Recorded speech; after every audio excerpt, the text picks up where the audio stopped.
அனைவருக்கும் வணக்கம். இன்றைக்கி வீடியோ வந்து கைரோப்ராக்டிக் கிராக்ஸ்.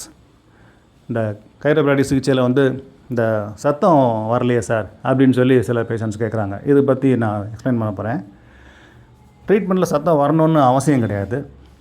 இது யூடியூப்பில் வீடியோஸ் பார்த்துட்டு அது வர்றவங்க ஒரு சிலர் வந்து நல்லா வலி குறைஞ்சிருச்சு, ஆனால் அந்த ட்ரீட்மெண்ட்டில் சவுண்ட் எதுவும் வரலையே அப்படின்னு சொல்லி கேட்பாங்க. இது வந்து சில காரணங்கள் இருக்குது. நம்ம யூடியூப்பில் பார்க்குற மாதிரி சத்தம்லாம் அதிகமாகலாம் வராது. பெரும்பாலான பேஷண்ட்ஸுக்கு ட்ரீட்மெண்ட் பண்ணும்போது அந்த மூட்டுகளில் எலும்புகளில் அலைன்மெண்ட் நகட்டும் போது சவுண்ட் எதுவும் வராது. அப்படியே இருந்தாலும் ரொம்ப மைல்டாக சின்னதாக தான் இருக்கும். ரெண்டாவது பார்த்திங்கன்னா, இந்த அமெரிக்கன் அண்ட் கனேடியன் மெத்தட்ஸில் ட்ரீட் பண்ணும்போது தான் அது கொஞ்சம் முரட்டுத்தனமாக இருக்கும் சிகிச்சை. அதில் வந்து இந்த சவுண்டெல்லாம் வரும். அதில் சைட் எஃபெக்ட்ஸும் அதிகம். யங் பீப்புளுக்கே வந்து அது ஹேண்டில் பண்ணுறது கஷ்டம், வயசானவங்களுக்கு சொல்லவே வேணாம். பட் நான் ஃபாலோ பண்ணுறது வந்து Australian and New Zealand methods. Australian doctor Maitland அவரோட மெத்தட்ஸ் நான் ஃபாலோ பண்ணுறேன். அதேமாரி நியூசிலாந்தில் டாக்டர் முல்லிகன் அவருடைய மெத்தட்ஸ் ஃபாலோ பண்ணுறேன். இந்த மெத்தட்ஸ் ஃபாலோ பண்ணும்போது ட்ரீட்மெண்ட் ரொம்ப ஜென்டிலாக இருக்கும். நளினமாக அந்த மூட்டை அன்லாக் பண்ணுவோம், எலும்பை நகட்டுவோம். அதனால் சவுண்ட் எதுவும் வராது.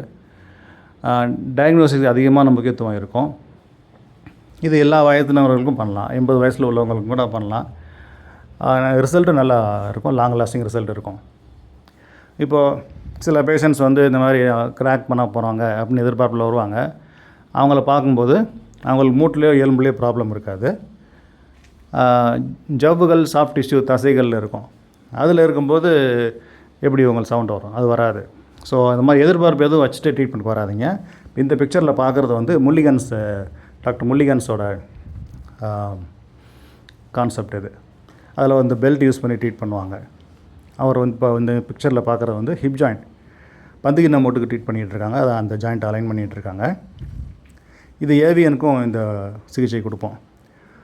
இந்த பிக்சரில் பார்க்குறது ஹீல் ஜாயிண்ட், குதிங்கால் வலின்னு வர்றவங்களுக்கு அந்த மூட்டை அலைன் பண்ணுற சிகிச்சை. ஸோ அந்த சவுண்டு வந்து வரணும் அப்படின்னு எதிர்பார்க்க வேணாம். சவுண்டு வந்து பெரும்பாலும் வராது. இந்த நளினமான சிகிச்சையில் பெர்மனன்ட் ரெமெடி கிடைக்கும்.